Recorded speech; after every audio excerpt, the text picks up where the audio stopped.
Leo, I don't see him. Further debate. The member from Lanark-Frontenac-Lennox and Addington. Thank you very much, Speaker. Speaker, it's speaking on this motion and the amendment. Before I do so, I am going to move a sub-amendment to the amendment related to the programming motion by adding a new sentence under the original amendment as follows. In the event of prorogation, before the want of confidence motion standing in the name of the member from Simcoe Grey is called, the motion shall be placed on the orders and notices paper on the second day of the subsequent session and shall be called on the 5th sessional day of the new session. Speaker.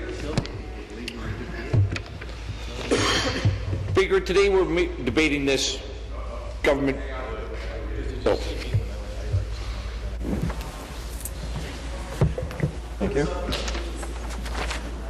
Mr. Hillier has moved sub-amendment to the amendment related to the programming motion by adding a new sentence under the original amendment as follows. In the event of prorogation before the want of confidence motion standing in the name of member from Simcoe Grey is called, the motion shall be placed on the orders and notices paper on the second day of the subsequent session and should be called on the 5th sessional day of the new session. Mr. Hillier. Thank you, Speaker. Speaker, this motion that's before the House and the amendment and the sub-amendment, really what we're debating here is a motion written by the not-so-junior members of the coalition, the NDP, in addition to, of course, our PC amendments to the motions. For the record, Speaker, the objective of this motion that's before us is to cement the NDP budget demands into law and is motivated by a strong desire by members of the NDP and the Liberals to be on summer holidays soon. That's the objective and the motivation behind this budget. For the record, and for those who are watching, this motion seeks to diminish and end debate on the budget before all members have an opportunity to voice their constituents' perspectives and their constituents' concerns. But, Speaker, what I find the most atrocious element of this motion is paragraph C, which creates a new officer of Parliament without debate or deliberation by this House. Speaker, we know that there cannot be safeguards to the public interest with regards to public policy without the scrutiny of debate. This motion diminishes and prevents debate. It ought to be evident, and I'm indeed confident, that everybody agrees that we need financial accountability over the disposition of taxpayers' money.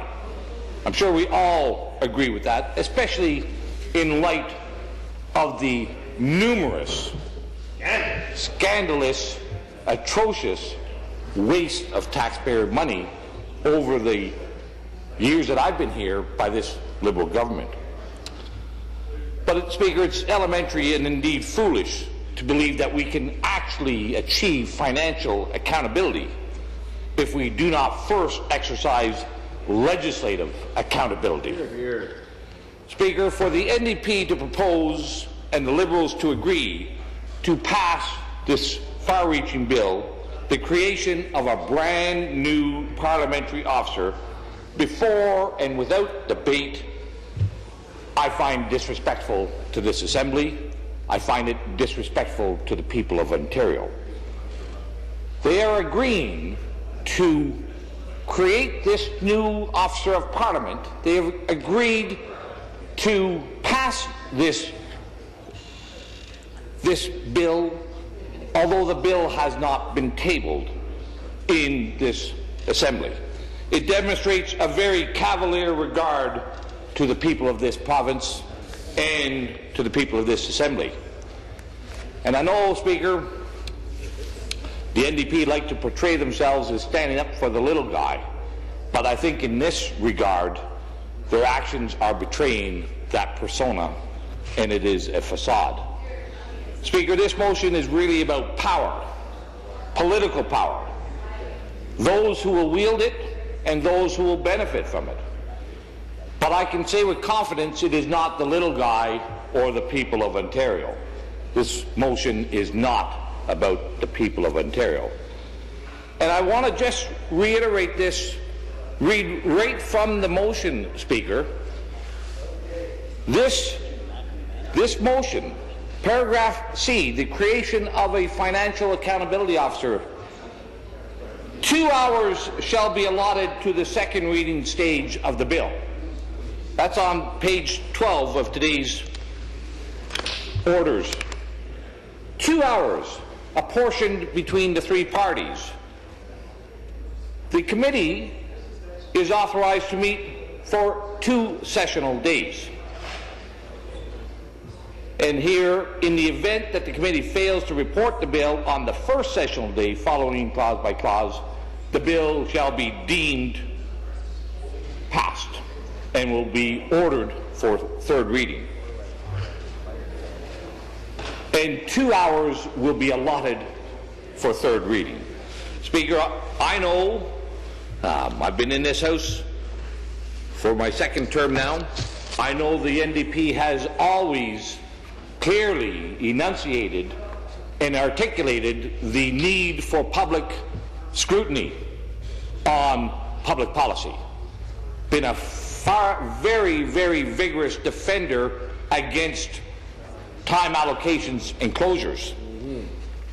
I find it disappointing that the NDP are now throwing away that history, throwing away that commitment, when really, in time of minority parliament, there is no greater time and more important time to uphold that scrutiny of public policy and that demand and expectation for full and wholesome discussion and debate of the government. I'm not sure who's holding who to account these days in this Parliament, but looking at this motion, it is certainly not the NDP. They are part and parcel with the government in seeking power. Speaker, if either the Liberals or the NDP truly had the interest of the people of Ontario in mind, or they had an interest in the constituents, we would have seen a very, very different motion in front of this House. Speaker, every member in this House, I'm sure, like myself, receives many, many calls, many emails, many letters, imploring and asking for assistance, demonstrating how government is not working for them. People like Cheryl Dunlop, who called me, who has now 3 smart meters on her little business in Lanark County, and could not get any satisfaction from Hydro One. Hydro One, instead of fixing the problem, keeps sending her estimated bills, estimates that are based on previously wrong estimates, and atrocious bills with it. But there's no talk of Cheryl Dunlop and the problems of Hydro One in this motion. There's been no talk of it during this budget process. Hydro One just tells these people, pay up because you know we're Hydro One and we're right. I also got a call from Robert and Shirley Gross, who run a Bell Canada Enterprise office. Now, picture this, a Bell Canada Enterprise office. And they received a bill from Hydro One for their seasonal cottage with an error of over $10,000 on a $10,000 hydro bill for a seasonal cottage. Wow. They were told by Hydro One, by their customer service, pay up because we're right. I don't think the NDP and the Liberals were thinking of Robert and Shirley Gross when they crafted up this motion that's before the House now. And you know there's something wrong when Bell Canada complains about Hydro One's customer service. That should be obvious.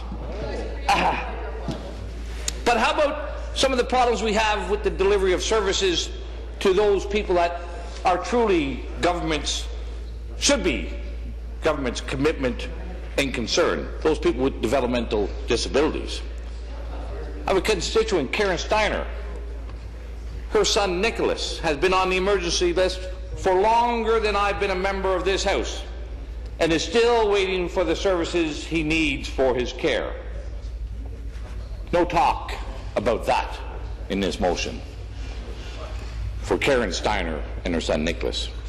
Or Jean Rutan's son, Eldon, who has been on the pressures and priorities list for 8 years and red flagged for the last 4, and he still waits. Still waits. No talk about the Rutans in this motion. Or Danny and Terry Caughey's grandson Damien, or Ronald and Marjorie Gerard's son Skylar, or Tammy Walworth's son Phillips, or Stacey Kirkland's son Nicholas, all in the same position, all waiting for the government to recognize where the real priorities ought to be. Speaker, I get calls and communication from people who need assistance. They're not concerned about the power that the NDP and the Liberals are looking to broker with this coalition government. Let me read a little story from Casey Morden. I'm a local truck mechanic. I just finished paying my College of Trades membership fee. Personally, I find this to be a total scam, for the lack of a better word. I would like to hear your opinion on this issue. I personally don't understand how this group, the College of Trades, thinks making us pay triple the amount to keep our trades license current will help the trades. He now knows what my opinion is, but there's nothing in this budget, nothing in this programming motion that will help Casey Morden. Yesterday, Speaker, I entered in a petition into this House under Lyme disease. And here's a message that I got from Alison Smith. I just wanted to send you a quick note to thank you for creating a petition on Lyme disease. I live in Toronto, and I have Lyme disease. It took 5 years to get me diagnosed. The specialist I was seeing at the time confirmed the diagnosis through a blood test. But she told me that she could not treat me. She said that I needed to go to the U.S. immediately because she and other Canadian doctors are at risk of losing their license if they treat Lyme disease. It's awful loud on the opposition side, and your poor member's trying to do his duty here. And I hear you louder than I hear him, and his voice does carry. So that's pretty scary. So, folks, if you want to have your little group sessions, you know there's a room in the back you can go to. Thank you very much. Continue. Thank you, Speaker. I'll try to elevate my voice as well, just in case. Speaker, these are just some of the examples, as I said, that I'm sure every member in this House gets correspondence on. But what are we doing about it? Really, truly, what are we doing? What is this budget, what is this programming motion doing for it? We know what the answer is. The answer is nothing. That's right. Nothing. Zero. Got a few people, few parties here that are seeking power and not seeking to assist, to help, to prevent injustice. They're just seeking about power for themselves. Speaker, here's a constituent from Cloyne, another one of these hydro ones. I'm a new business owner, small business in Cloyne. Cloyne's just a small little village on Highway 41 in my riding. A quaint little place. This is from Maureen Marlin. I'm a new business owner in Cloyne, Ontario. Due to the delivery charges, my hydro bill is now more than the mortgage on my property. Holy tomato. Yep. And what about WSIB? A long-standing problem. And there's been protests down here at Queen's Park. What are they doing? From Paul Grenier. Wow, I stumbled on your website today while doing some research. I work for an insurance company and we've been speaking to a number of contractors about how these WSIB changes are affecting their lives and their businesses. The initial premium burden is bad enough, but we feel the real risk to business owners will really surface once a claim goes in. It's no secret that the WSIB are fishing for more money. Speaker, I've spoken to the Minister of Labour on WSIB. I've spoken with the 3 previous Ministers of Labour on the WSIB, and still nothing but hardship and burden that comes out of the Liberal government, and now a Liberal government that appears to have the blessings of people who used to stand up for the little guy. The little guy has been lost in these actions in the House. Whatever happened to the NDP? I think we need to take a look at government priorities, and before we prop them up, we ought to make sure that they are doing a good job and motivate and encourage government to prevent those injustices and to assist those people who are not getting the services and the aid that is a responsibility of government. And I'll just maybe end up with this one, Speaker. In my riding, little town of Bath, we have a brand new gas-fired electric generating station being built. Right? They're building it what used to be OPG land at the existing OPG Lennox generating station. That Lennox station was used a lot. The Lennox generating station operates at 5% capacity. It is a 2,000 megawatt generating station that sits idle 95% of the time. But we're going to spend another $1 billion to build a generating station right beside an existing one that does nothing. And at the same time, when you're at the Lennox generating station, look directly south into Lake Ontario and you'll see a beautiful island there called Amherst Island. Amherst Island is now going to have upwards of 40 industrial wind turbines. There's a big sign on Amherst Island as you get off the ferry there, and the big sign says Amherst Island is not a willing host, right? But where is Amherst Island in this programming motion? Where is the generating station in this programming motion? Speaker, I'm very, very disappointed that with all the evidence before us, that there are some members on the opposition side of this House who do not feel that it is their role to oppose, but to console and to cozy up and snuggle and cuddle and look for that little perk of power at the expense of the rest of the people in Ontario. Thank you very much. Further debate? The member from Parkdale High Park. Thank you, Mr. Speaker.